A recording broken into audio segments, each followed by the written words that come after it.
What is the relationship between Tank Davis, or probably Al Haymon with the PBC, and the New York State Athletic Commission and perhaps the Barclays Center? From the outset, I questioned why Tank Davis fight was going to be held in New York City. If Tank Davis is truly the face of boxing, why would you not put that fight on in the fight capital of the world, which is Las Vegas, not New York, and not New York City, and not the Barclays Center?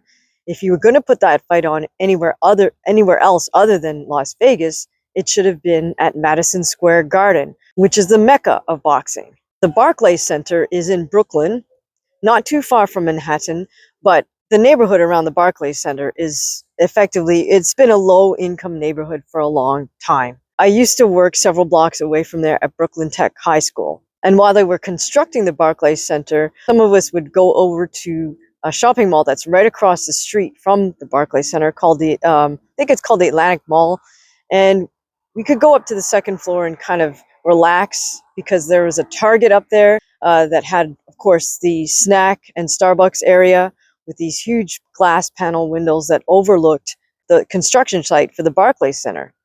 And my friends and I would wonder at the fact that they were actually going to build a stadium on this little triangular piece of land that was kind of no man's land at the time. In that same area is a major transportation hub where a lot of the subway lines meet. But the issue is really that little plot of land was really a high crime area. I would encounter potential muggings as I'd walk from the high school to that shopping mall in broad daylight, like this is right after school gets out. So it's not a good neighborhood. It's certainly no Madison Square Garden, let's put it that way, which is in Manhattan and is surrounded by lots of restaurants, businesses, etc. My suspicion that there's something going on between Tank, the PBC, and New York State Athletic Commission was kind of reinforced for me after the fight when somebody asked Tank if he wanted a rematch, and he said, yeah, let's do it back here in New York City. I'm not sure if Gervonta Davis has this sort of business acumen to negotiate some type of deal with the Athletic Commission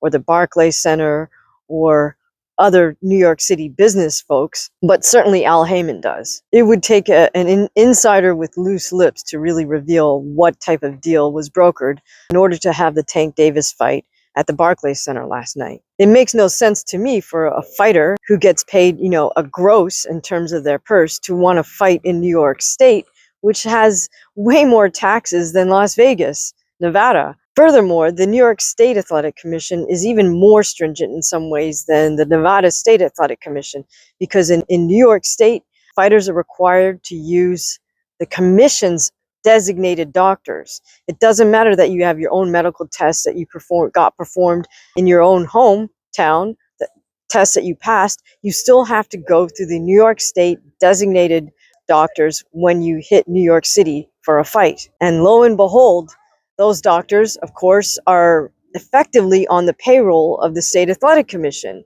The fighters don't have to pay for these medical tests.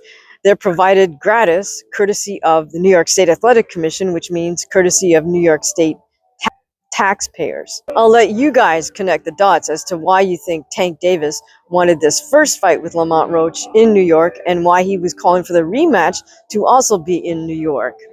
Let us know your thoughts in the comments.